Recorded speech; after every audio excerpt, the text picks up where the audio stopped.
gliding. Oh my gosh. Have you ever seen a hang glider? No? Do you think you'd ever want to do that? No. A little too risky? All right, so this piece is all based on what kind of things? What do you notice? Are there scales? Are there five-finger patterns? What kind of chords? Scales And five-finger patterns, absolutely. And then what kind of chords? Oh yeah, we have to move you back to the middle of your piece. Okay, so what kind of chords do you see in your left hand throughout this? Tonic. And five, well, it's actually just a dominant, right? Because GBD, and then D, F sharp, A. So what would it need to be to have a dominant seventh chord? What other note would you have to add? C, yes, you're right. And since you're not playing a C in that measure, it's just a plain, beautiful dominant chord. And then that one, you're so right. That is your dominant seventh. So good, absolutely.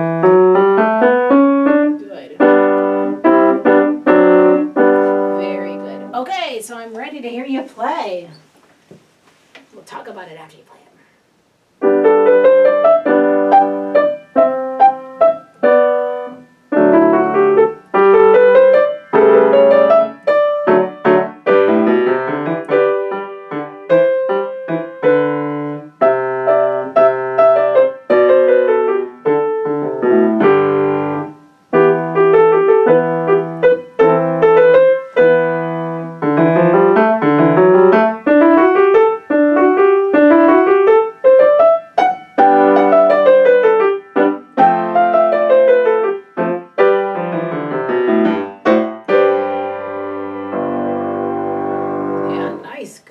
Very good. All right, so when you were playing your five-finger patterns, Joshua, what I liked about your playing was that it was clear, it was clean, and it had a lot of energy to it, didn't it? Yeah, just like we were gliding through the air. So when you're playing your five-finger patterns,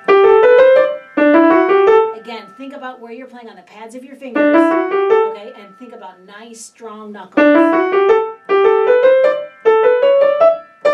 let's try your right hand right there. There you go. All right. Yes. 1, 2, 3. Good. All right. And then where would be another spot where you really have to hear that and feel it in both hands? Go for it. So wait, Joshua. So this is what I hear.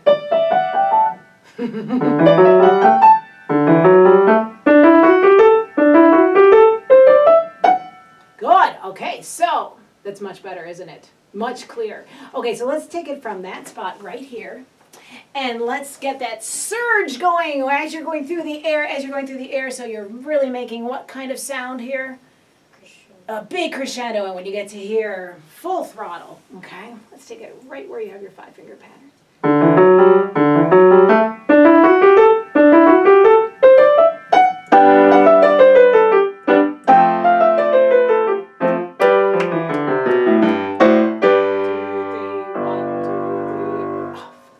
Very good.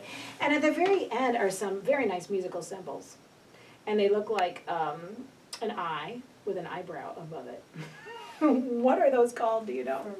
A fermata. And what does that mean in music?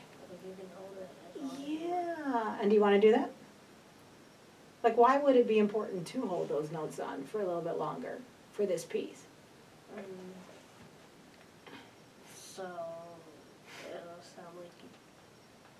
It'll sound like the image of the hang glider, right? So instead of just coming right off it, what would happen to the hang glider if he was just coming right off the gliding machine? Maybe he got stuck in a tree. I'm stuck, right? But instead he's landed, right? And we're all saying, yay, so good to have you back. 1, 2, 3. Right? He's made it down to the ground, okay? So that's why it's a really good reason to hold those out. All right, take it wherever you want to take it from.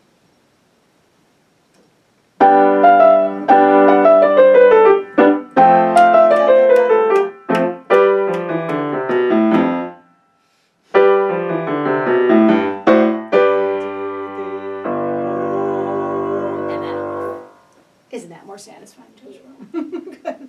All right.